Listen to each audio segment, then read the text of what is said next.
안녕하세요. 저는 서울 강남에 사는 50대 중반의 여성입니다. 제 모든 것을 포기하고서 시어머님 모시다가 분가하고 아이 좀 키우고 이제 좀 살만했더니 배신의 똥줄을 때린 작자의 이야기를 하려고 글을 써봅니다. 지금도 생각하면 억장이 무너지고 이런 일이 제게 일어나리라고는 상상도 못했습니다.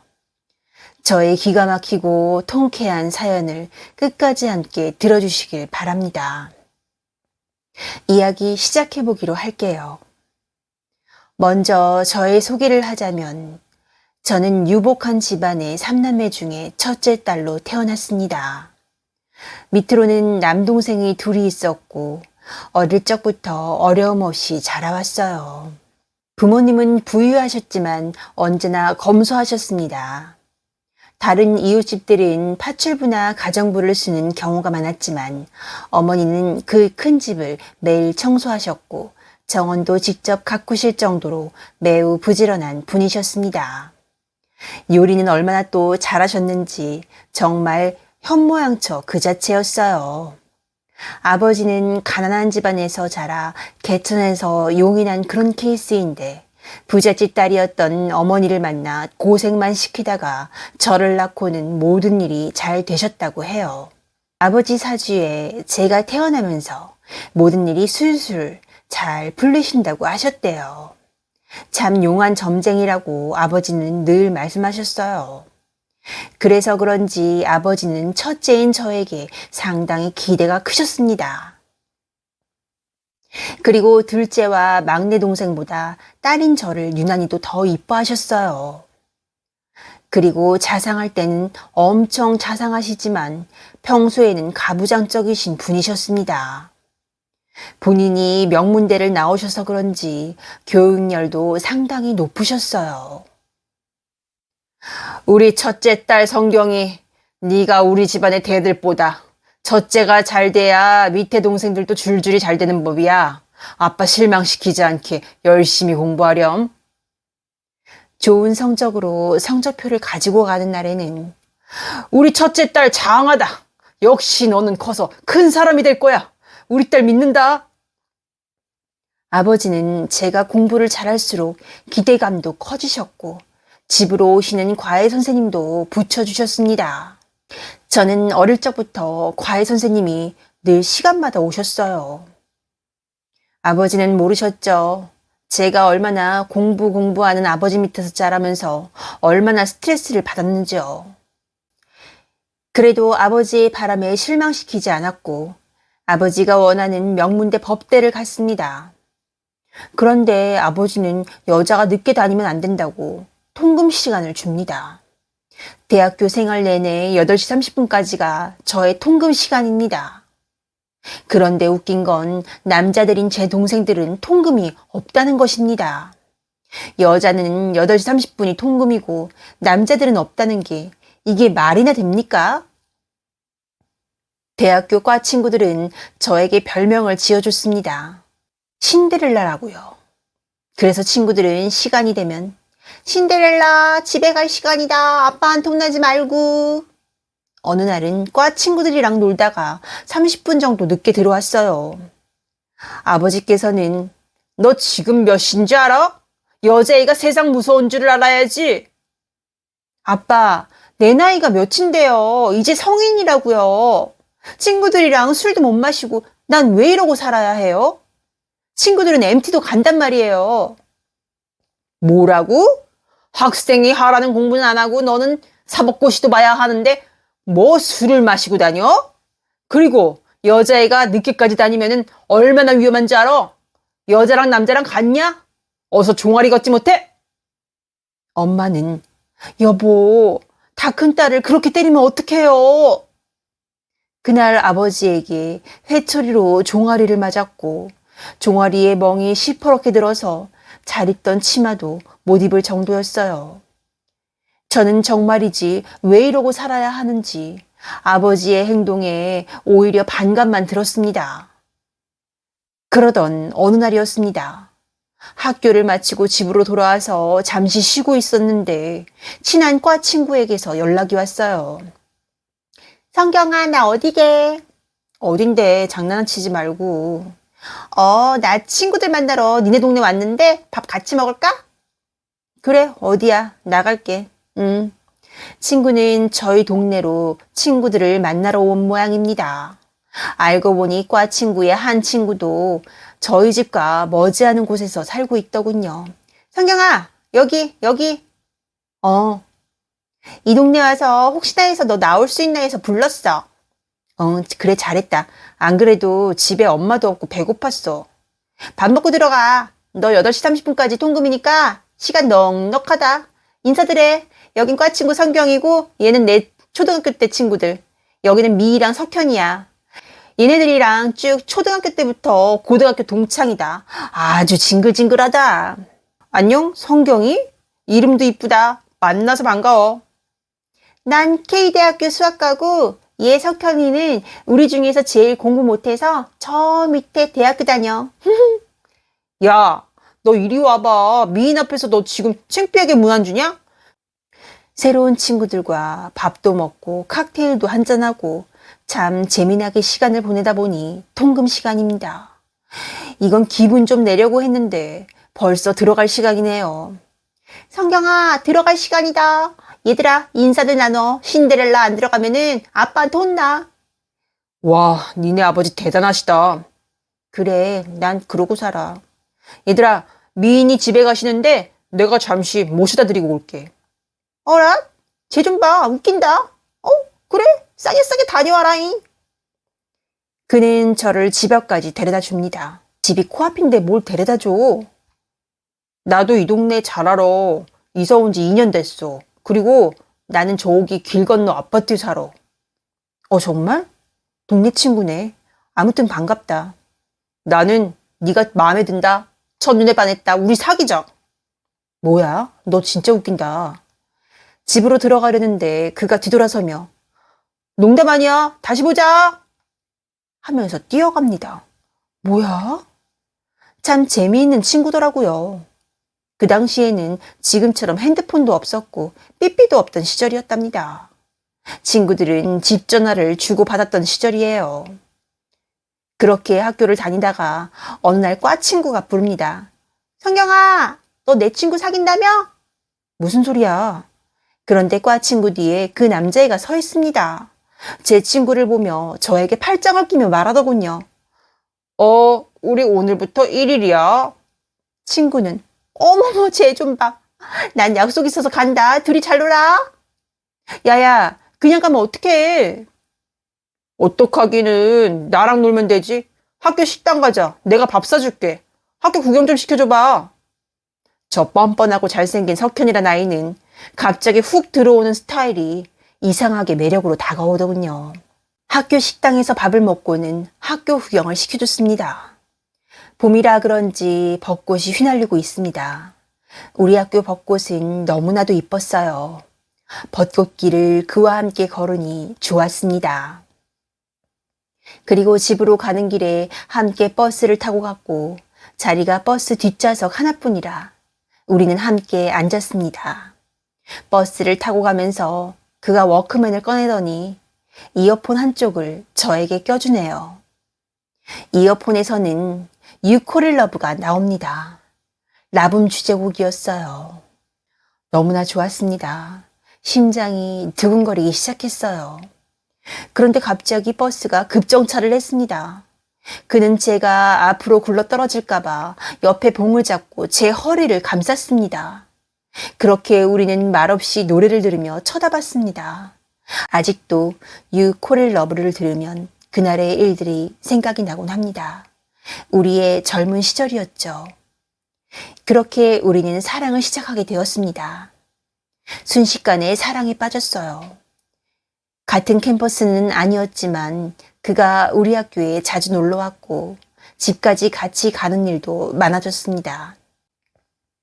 사귄 지 1년 뒤에 제가 사법고시 시험을 받고 1차 시험에 합격을 했습니다. 아버지는 너무나 기뻐하셨고 그도 축하해 줬어요. 그리고 2차 시험 준비 기간 중에 그와 사귀던 중 일이 벌어지고야 맙니다. 졸업을 눈앞에 둔 시점이었어요. 평소보다 피곤해서 건강이 안 좋아졌나 했는데 으슬으슬 추운 것이 감기 걸린 것만 같고 달력을 보니 생리 기간이 한 달이 넘게 지나간 거예요. 그에게 이야기를 했더니 그가 약국에서 임신 테스트기를 사왔습니다. 테스트기를 해보니 임신이었습니다. 너무나 놀랬고 제 머릿속에는 집에다가 어떻게 이야기를 해야 하나 싶었습니다. 공부도 해야 하는데 머릿속이 너무나 엉망진창이 됐고 남자친구 앞에서 펑펑 울고야 맙니다. 어쩌면 좋아. 나 아빠가 알면 난리나. 그리고 나 사법고시는 어쩌고. 성경아, 우리 이 아이 낳자. 내가 니네 집에 가서 말할게. 일단 아이는 책임져야 하잖아. 어차피 나는 너랑 결혼할 생각이었어. 일단 울지 말고 언제까지 숨길 수는 없는 일이니까 내가 내일 너희 집으로 찾아갈게. 하늘이 노래지더군요. 통금이 있는 제가 남자친구 사귄 것도 아버지가 알면 난리가 날 텐데 게다가 임신까지 했다고 이야기를 한다면 생각만 해도 아찔했습니다. 몸은 으슬으슬했고 입덧도 있는 것만 같았습니다. 그 다음날 저녁이 되었고 남자친구는 저희 집으로 찾아왔습니다. 띵동. 누구세요? 성경이 남자친구 되는 이석현이라고 합니다. 부모님께 할 말씀이 있어서 찾아왔습니다. 엄마는 저를 보며 성경아, 이석현이 너 남자친구니? 네, 엄마. 뭐라고? 아니, 이게 무슨 일이야, 갑자기? 여보, 우리한테 무슨 할 말이 있대요. 성경아, 도대체 무슨 일이니? 저는 할 말이 없었습니다. 일단 문 열어줍시다. 엄마는 문을 열어줬고 그가 집으로 들어와 인사를 합니다.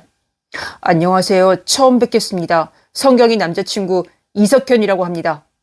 부모님께 말씀드릴 것이 있어서 이렇게 무례하게 찾아왔습니다. 그래, 도대체 무슨 할 말이 있어서 이 저녁에 찾아왔나? 네, 갑자기 이런 말씀 드리기 죄송하지만 성경이랑 사귄 지 이제 1년이 되었고 지금 성경이가 임신 중입니다. 뭐라고? 성경아, 지금 이 사람이 뭐라고 말을 하는 거니? 그 말이 사실이냐? 네, 아빠 죄송해요. 공부하는 애가 언제 남자를 사귀고 애를 가지다니 이게 말이 되는 사실이냐? 이제 사법고시 2차 준비해야 하는 애가? 아버님, 죄송하게 됐습니다. 진작에 인사드려야 했는데요. 성경이와 저는 애는 낳기로 했습니다. 제가 책임질 거예요. 책임? 지금 창창한 애 한나를 망쳐놓고 그게 할 소리야? 그래, 지금 무슨 돈이라도 벌고 있나? 뭐 하는 사람이야? 네, 저는 아직 학생이고 F대학교에 다니고 있습니다. 여보, F대학교가 대체 어디 있는 거요? 네, 저 밑에 지방에 있는 학교라고 들었어요. 아직 학생의 내 생전 들어본 적도 없는 학교 다니는 놈이 무슨 놈의 여자를 책임진다는 거야? 계획이 있어? 네, 일단 저희 집에서 살면서 제가 졸업하고 돈 벌려고요. 에라이 한심한 인간아. 두말할 필요도 없이 헤어져. 너 성경이 네 방으로 들어가지 못해? 저는 제 방으로 들어갔습니다. 아버지와 그가 무슨 말을 했는지 모르지만 몇십 분간 이야기는 지속되었고 심지어는 그가 아버지 앞에서 무릎까지 꿇었다고 합니다. 엄마는 너무 놀라서 계속 울고만 계시더니 제 방으로 들어오십니다. 너 미쳤니? 진짜 제정신이 아니야. 당장 내일 병원 가서 지우자. 너 인생 끝나는 거야. 이거 사. 저 남자애 뭐가 볼 게 있다고. 정신 차려. 네 창창한 앞날을 게다가 네 나이가 몇 살인데 애를 가져? 당장에 너 시험은 어쩔 거야? 부모님은 그를 탐탁지 않아 하셨고 우리 집은 난리가 났습니다. 그가 집으로 갔고 아버지는 제 방에 와서 조용히 말씀하십니다. 내 딸한테 너무 실망해서 진짜 할 말을 잃었다. 어떻게 내가 너를 키웠는데 저런 놈을 만나서 인생 종치려고 그러냐? 내 말 잘 들어. 엄마랑 내일 당장 병원 가서 조용히 마무리해. 그러면은 네 인생에 아무런 지장이 없어. 저놈한테 가면은 너 인생 끝장이야, 알아? 지금이야 니들이 좋아서 다 좋아 보이지만은 저거 뭐 볼 거 있냐? 너 고생길이 훤해 이 자식아. 아빠 어떻게 그런 말을 해요? 전 못해요. 그래? 그렇다면은 내일 당장 그놈 불러서 짐 싸서 나가. 그리고 다신 우리 볼 생각도 하지 마라. 인연 끊자. 나도 그런 딸 필요 없다. 아버지는 단호히 말씀하시고 나가셨습니다. 어머니와 동생들이 설득했지만 소용없었습니다. 저는 그 다음 날 그와 함께 짐을 싸서 그의 집으로 갔습니다. 부모님도 부모님이었지만 우리 아기를 낳는 것이 우선이라는 생각 때문이었으니까요. 엄마, 우리 왔어. 그래, 잘 왔다. 아이고, 그래. 마음고생이 얼마나 많아. 그래, 들어와라. 갑자기 그의 엄마가 다정하게 말씀해 주니 눈물이 주르륵 흐릅니다. 그는 홀 어머니와 여동생과 같이 살고 있었습니다. 그의 부모님은 그가 어릴 적 이혼을 하셨고 어머니가 홀로 꽃집을 하면서 남매를 키우셨다고 하네요. 여동생은 그와 나이 차이가 있었고 중학생이라고 합니다. 아직 남자친구가 경제력이 없었기에 우리는 여기서 생활을 해야만 했습니다.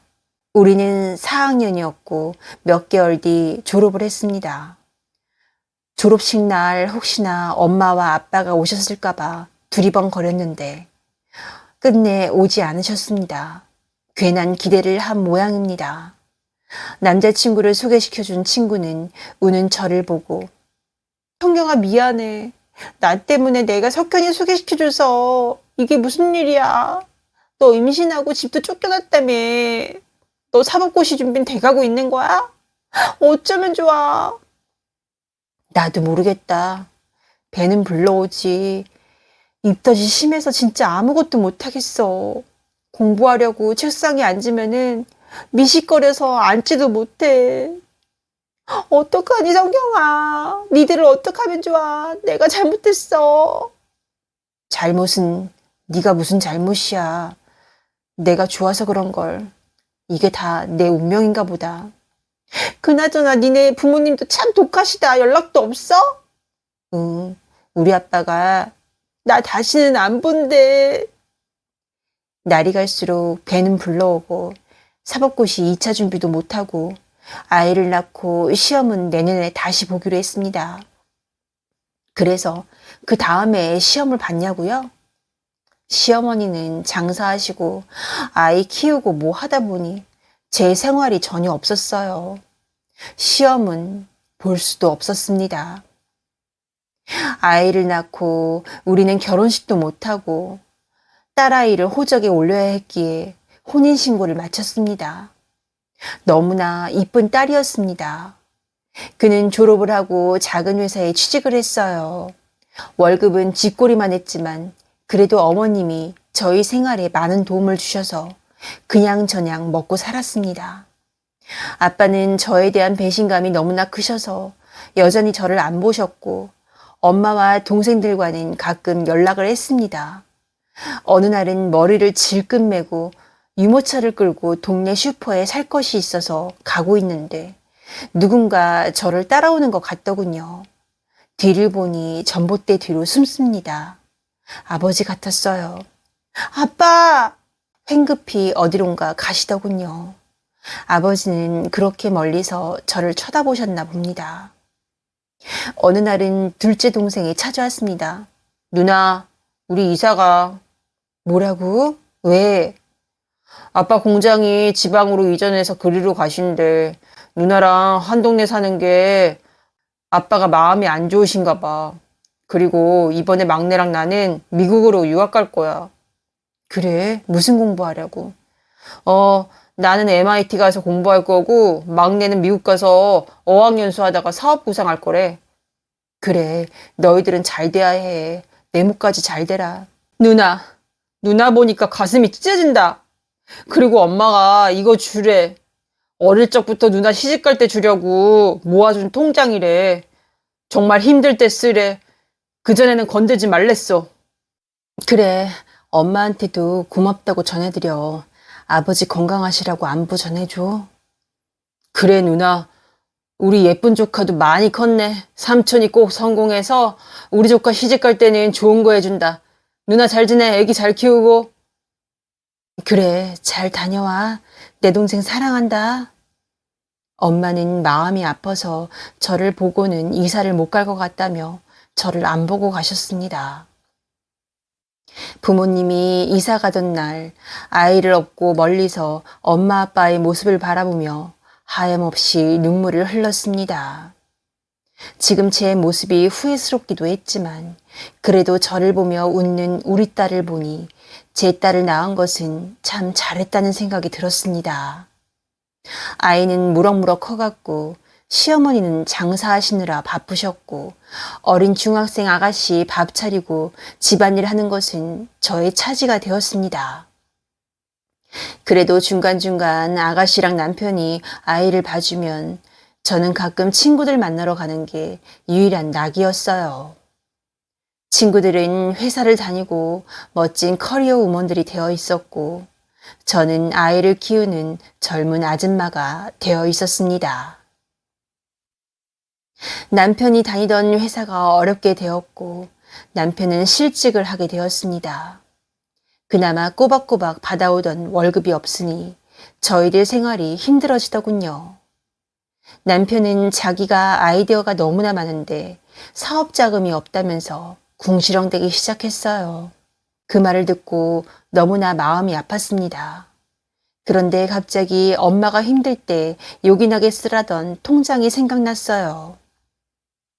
솔직히 저는 아무 생각 없이 가지고만 있었지 애기 키우고 정신이 없어서 그 안을 보지도 않았습니다.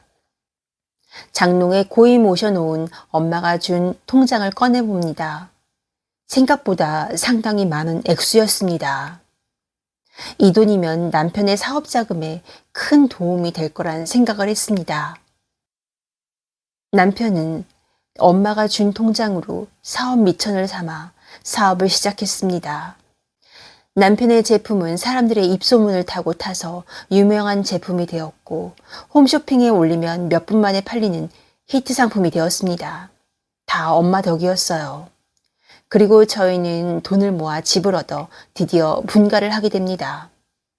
어머니께서는 우리 이쁜 며느리 그동안 시모 모시고 아가씨 뒤치닥거리나 하고 애기 키우고 고생했어. 한 집에 사느라 너도 얼마나 불편했니? 너희들은 너무 어렵고 시애미가 돈이 없어서 전셋집도 못 얻어준 것이 그게 마음에 늘 걸렸다. 우리 며느리 그동안 고마웠다. 우리 손녀딸도 이쁘게 키우고 게다가 석현이 사업 미천까지 대주고 우리 집에서는 네가 은인이다 은인. 어머니 그런 말씀 마세요. 어머님 처음 임신해서 집에 왔을 때 저를 자상히 감싸주신 거 고마웠어요. 저 울었을 때 어머니도 같이 우셨잖아요. 늘 고마웠어요. 우리가 분가하지만 자주 찾아뵐게요. 뭘 자주 찾아와? 그저 명절이나 인사하고 말아. 너도 시은이 이제 좀 컸으니까 너 하고 싶은 거 하고 살아. 네, 그럴게요. 우리는 분가했고 드디어 우리 집이 생겼습니다. 남편의 사업도 잘 됐고 우리 딸도 너무나 바르게 컸습니다. 어느 해 명절이었습니다. 딸과 함께 시댁에 갔다가 옛날 살던 동네 한 바퀴를 딸의 손을 잡고 걸었습니다. 예전에 제가 살던 집은 여전히 담벼락이 높고 주차장이 2개인 집입니다. 지금은 부모님과 동생들이 없지만 그곳에서 저는 나고 자랐습니다. 옛 추억에 잠겨 대문 앞에서 눈시울이 젖어만 갑니다. 엄마, 여기서 왜 울어? 무슨 일이야? 여기 엄마가 옛날에 살던 집이다. 엄마가 왜 이렇게 좋은 집에서 살았다고? 완전 부자였네. 그런데 엄마는 왜 엄마 아빠가 없어? 왜 부모님이 없냐는 딸아이의 말에 너를 낳느라고 집 나와서 이렇게 되었다는 말은 참 알 수가 없었어요. 부모님은 돌아가시고 남동생들은 미국에서 살아. 엄마 불쌍하다. 울지 마. 그리고 엄마 내가 커서 엄마 부모님 해줄게. 걱정 마. 딸아이의 말이 너무나 고마웠습니다. 어린아이가 어찌나 속이 깊던지요. 정말 잘 키운 내 딸입니다. 우리 아버지도 이렇게 딸이 이쁘셨을 텐데요. 그런 딸이 임신을 해서 집을 나갔으니 얼마나 가슴이 아프셨을까. 이렇게 시간이 지나고 나니 이해가 좀 가더라고요. 시간은 너무나 빨랐습니다. 딸아이는 이제 고등학생이 되었고 제 나이는 이제 중년에 접어들었습니다.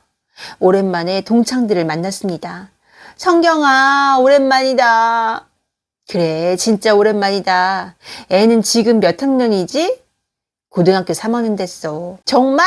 야, 나는 이제 유치원생이야. 난 언제 키우냐? 나는 초등학생 학부형이다. 그러고 보니 얘들아, 우리 중에 승자가 성경이 아니니? 야, 우리들은 언제 키우냐? 얘가 처음에 임신했다고 했을 때 우리들이 얼마나 걱정을 했니? 근데 지금은 부럽기만 해. 에이그, 별게 다 부럽다. 성경아, 난 애기 키우는 거 너무 힘들어. 난 일하는 게 즐겁다. 우리들의 이야기는 무르익어 갔습니다. 뒤늦게 온 친구가 있습니다. 아이고, 판사날이 오셨네. 미안, 내가 늦었지? 서류 작업할 게 좀 있어서 늦었어. 야, 이게 얼마만이니? 성경아, 잘 있었어? 석현이가 잘해주고. 판사가 된 그 친구는 남편을 소개시켜준 그 친구입니다. 잘해주긴 요즘 바빠서 출장도 잡고 주말이면 골프 치느라 바쁘셔. 난 우리 딸 케어하느라고 남편 신경도 못 써줬어. 아, 그래? 너도 골프 배워보지 그래. 난 취미가 안 맞아. 시어머니가 하시는 화원에 가서 가끔 도와드리고 알바비 받아. 난 우리 딸 대학 가면 시골에 내려가서 타샤 할머니처럼 큰 마당에다가 꽃 키우고 살 거야. 와우, 얘가 젊은 나이에 애를 키우더니 상당히 소박해졌다. 그래, 뭐든 네가 하고 싶은 거 하면 좋지. 오랜만에 마시자. 그래, 브라보. 남편은 사업이 커지자 해외에 공장을 지었고 해외에 나가는 일이 많아졌습니다.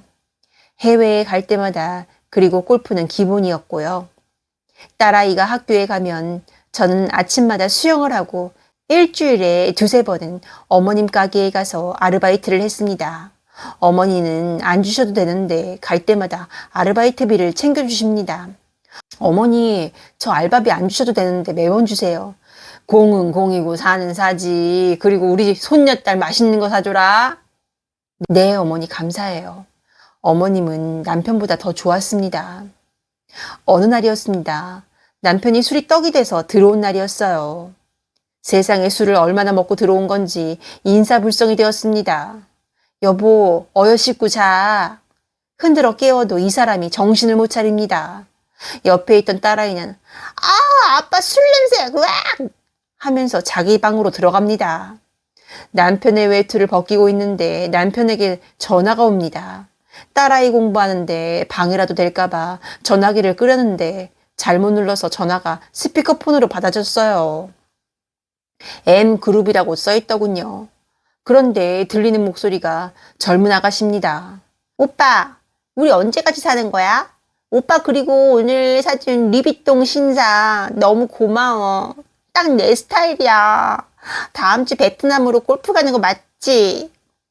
너무나 놀래서 혹여 딸아이라도 들을까봐 전화를 황급히 끊었습니다. 세상에 이럴 수가요. 이 남자가 요즘 해외 출장이 뭐니 어쩌니 하더니 젊은 여자랑 바람이 나서 명품 가방이나 사주고 저러고 두 집 살림을 하는 거였습니다. 이걸 어찌해야 하나 싶었습니다. 지금 섣불리 아는 채 했다가는 어물쩍 넘어갈 수도 있기 때문에 일단은 조용히 넘어가기로 했습니다.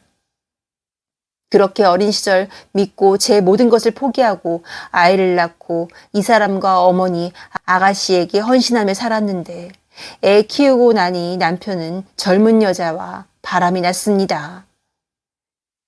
저는 이 사람만 보고 우리 부모님과도 연을 끊은 상태인데 제게 돌아온 것은 남편의 배신이었습니다.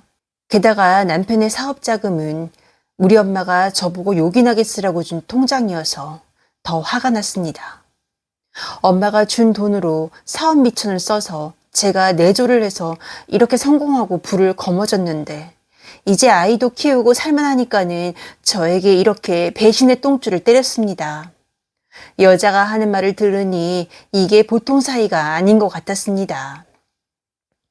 그나마 다행인 것은 제가 전화를 받는 것을 전혀 눈치채지 못했다는 겁니다.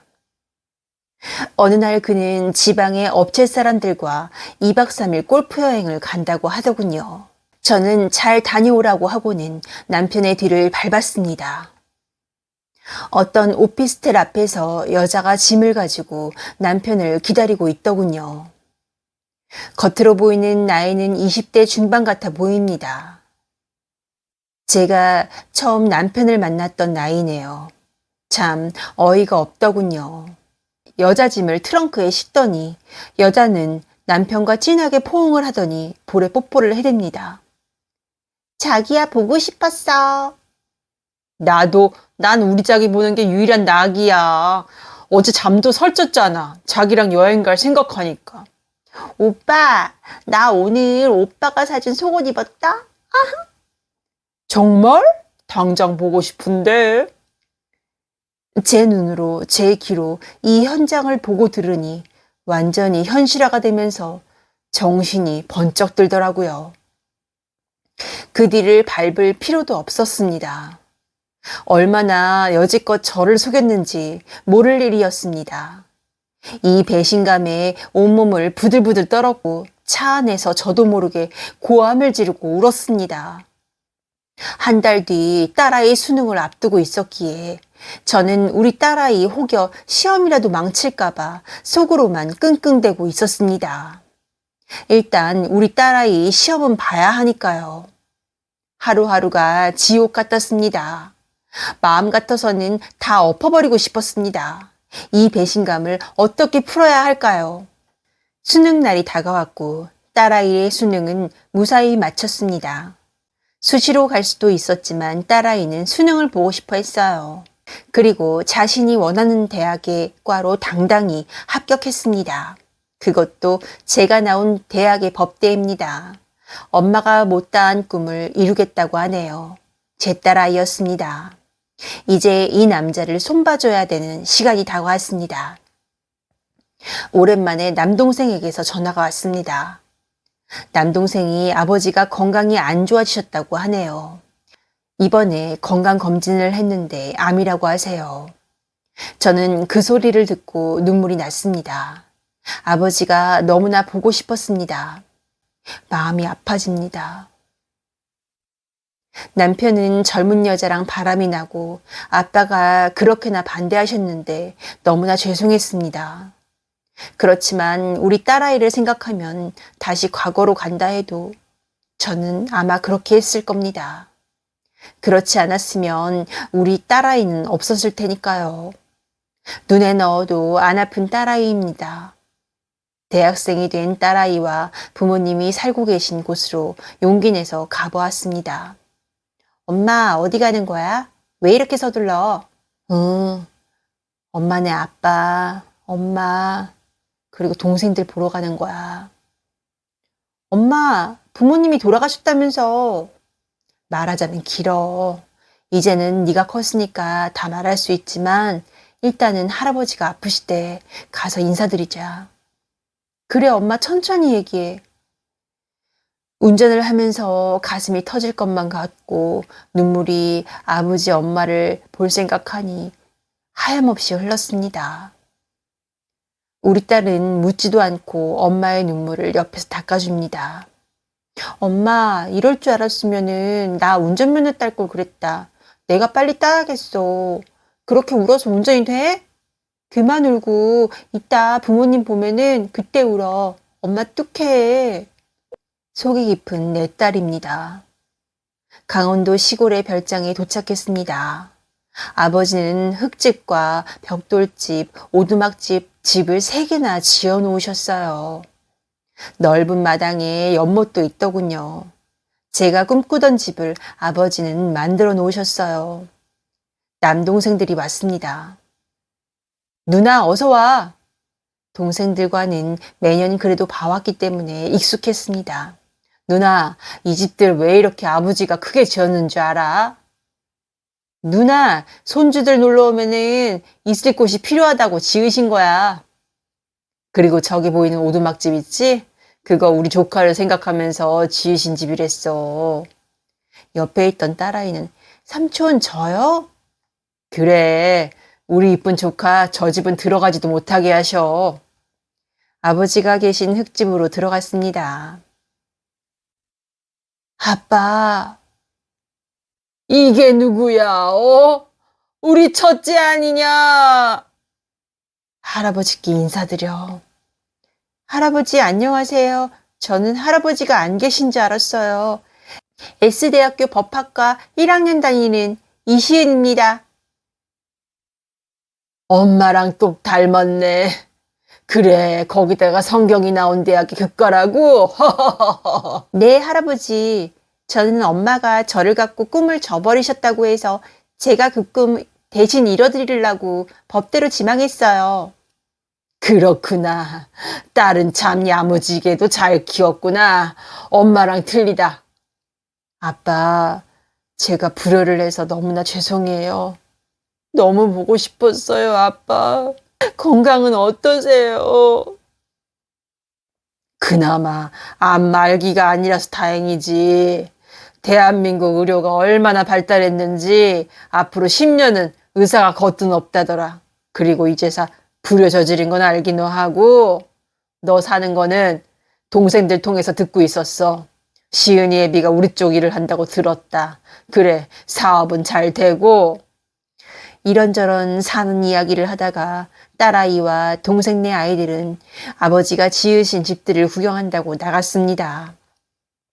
그래, 그 자식 너한테 잘해주냐? 이제 20년 살았구나.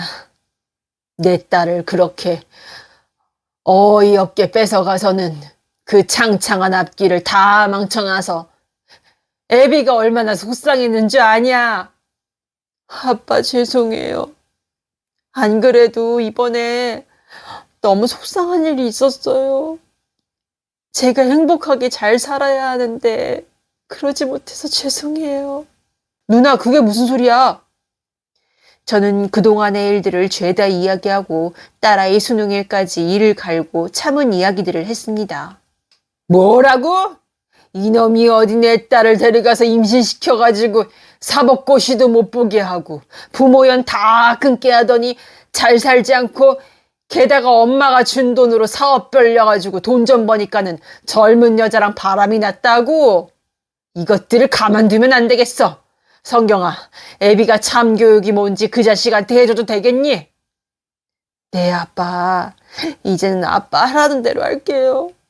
그래, 아직 네 애비 살아있다. 어디서 내 귀한 딸 눈에 피눈물을 흘리게 해? 선우야, 협력업체 파악하고 공장이랑 조사해서 다 보고해. 네, 아버지. 20년 만에 온 가족이 모였고 너무나 행복했습니다. 그리고 아버지가 그동안 이곳에서 저를 기다리신 것도 우리 딸아이를 기다린 것도 알았습니다. 얼마나 저에게 기대가 컸으면 아버지가 그러셨을까. 한편으로는 이해가 되었고 서로 서운했던 모든 것들이 하루 만에 다 풀어졌습니다. 아버지는 동생들을 시켜서 남편의 회사 업무 모두를 파악했으며 같은 업종이라 협력업체와 딜을 했고 남편을 나락으로 떨어지게 만들었습니다. 그리고 저는 당당히 이혼 서류를 내밀었습니다. 여보, 아니 석현아. 왜? 나 지금 농담할 기분 아니야. 업체들이 다 나가고 도대체 왜 이렇게 되는지 모르겠어. 꼭 다들 담합을 한 것 같아. 그래? 그럴 거야. 아버지가 전해달래. 내 딸 눈에 피눈물 나게 하고 내 딸을 뺏어가게 한 대가라고. 무슨 소리야? 무슨 소리긴. 강남구 A동 C 오피스텔에서 살림 차린 거 내가 모를 줄 알아? 내가 단순 바람이었으면 이렇게 하지도 않았어. 너는 아주 살림을 차렸더라. 수년 동안 나를 감쪽같이 속이고. 아니 성경아, 이러는 법이 어딨어. 어딨긴. 어차피 너 우리 엄마 돈 아니었으면은 사업 시작도 못했어. 그냥 그거 회수한 것뿐이야. 그리고 시은이 아빠니까 이혼 도장 찍고 이 집은 내가 줄게. 여기서 그 여자를 데리고 와서 살던지 알아서 해. 시은이랑 나는 아버지가 강남에 집 하나 해주셨어. 여기까지 우리 인연으로 하자. 이번 주 안으로 시은이랑 짐 싸서 이사할 거니까 그렇게 하라. 성경아, 미안해. 그러려고 그런 게 아닌데 그 여자가 나를 꼬셨어. 꼬신 년도 그렇지만은 꼬임에 넘어간 놈도 똑같은 거야. 니들은 똑같아. 구질구질하게 잡지 마. 이미 내 마음 떠났어. 어머님을 생각해서 이 정도로 끝낸 줄이나 알아. 너는 사람도 아니야. 그리고 하나 말해줄까? 너 돈 없으면은 그 여자 너한테 어떻게 하는지. 젊은 여자가 왜 나이 든 유부남을 만났겠니?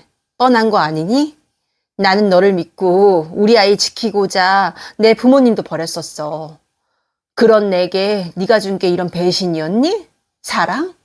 사랑은 없는 것 같아. 순간의 착각이지. 아, 그리고 시은이랑은 그래도 부녀 관계니까 개인적으로 만나든지 알아서 하시고 난 여기서 끝이야. 다시는 우리 개인적으로 보지 말자. 법원에서 봐. 그렇게 우리는 이혼을 했습니다. 새롭게 저는 시작을 했고 아버지 하시던 일 중에 하나를 저도 도맡아 하게 되었습니다. 그는 어떻게 됐냐고요? 그 젊은 여자는 이 남자가 돈이 없으니 도망갔다고 하네요.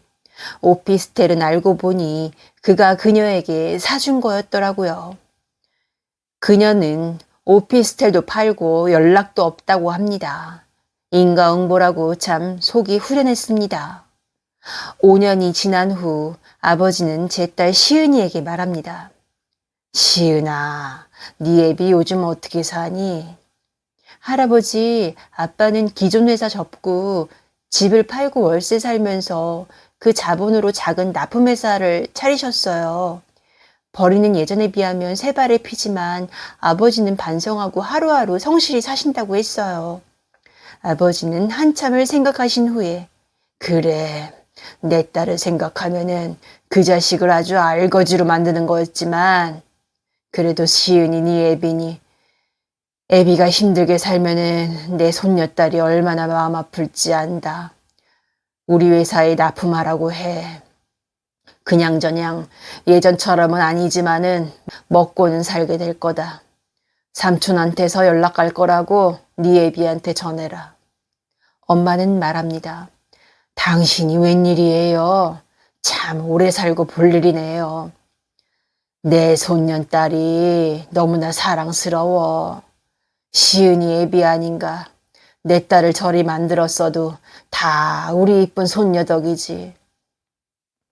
아버지와 재회 후 의사 말대로 아버지는 10년을 더 사시다가 돌아가셨습니다. 10년 동안 아버지는 그동안 못해준 사랑을 듬뿍 주셨습니다. 제 딸에게도요. 아버지가 돌아가시면서 하시는 한마디가 저에게 미안했다고 말씀하셨습니다. 내 딸이 무슨 짓을 했어도 그렇게 내치지 말아야 했다고 후회하셨어요. 아버지, 사랑하는데 아버지. 아빠, 오늘따라 너무너무 그립네요. 아버지, 내 아버지. 저를 너무나 믿었고 저를 너무나 사랑하셨기에 그 실망도 얼마나 크셨나요? 아버지 사랑합니다. 저는 다시 돌아가도요, 제 딸을 지켰을 겁니다. 아버지도 아시죠? 그게 부모라는 걸요. 아버지, 너무나 감사하고 사랑합니다. 부디 하늘나라에서는 편히 쉬세요. 오늘의 사연을 마칩니다. 구독과 공감은 사랑입니다. 감사합니다.